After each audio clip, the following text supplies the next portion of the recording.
कर्म का पाठ। दो भाई एक ज्योतिषी के पास गए।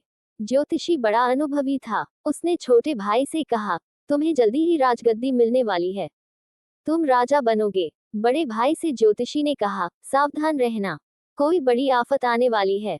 एक बहुत खुश हुआ, दूसरा उदास हो गया। दोनों घर आ गए। बड़े भाई ने सोचा कि अगर विपत्ति आने वाली है तो क्यों ना मैं पहले से ही संभल जाऊं। वह पूरी तरह जागरूक हो गया। छोटे भाई ने सोचा, अब चिंता की क्या बात है, राजगद्दी मिलने वाली है। जिंदगी में जितने व्यसन थे उसने उसमें और इजाफा कर दिया।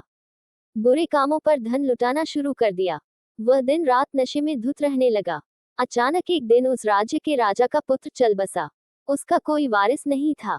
राजा ने सोचा कि वह चूंकि बूढ़ा हो चुका है, इसलिए भविष्य की कोई व्यवस्था करनी चाहिए। राजा ने योग्य उत्तराधिकारी की परीक्षा करने के लिए ढिंढोरा पिटवाया। दोनों भाई भी परीक्षा में शामिल हुए। परीक्षा में बड़ा भाई उत्तीर्ण हो गया। जब बड़ा भाई राजा बना तो छोटे को ये बात बड़ी अजीब लगी। वह भागा भागा ज्योतिषी के पास आया। उसने कहा, आपने तो उल्टी बात बता दी। ज्योतिषी ने कहा, मैंने उल्टी बात नहीं बताई थी, ठीक बताई थी। मुझे बताओ कि मेरी भविष्यवाणी के बाद तुम दोनों ने क्या क्या किया। बड़े भाई ने दोनों की राम कहानी सुनाई।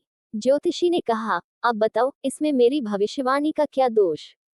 मैंने अपने आकलन के आधार पर जो ठीक समझा वह बताया। तुमने बुरा आचरण किया।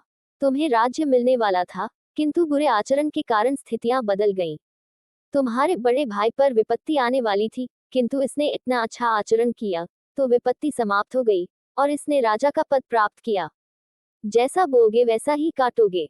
भाग्य उन्हीं का साथ देता है जो अच्छे कर्म करते हैं।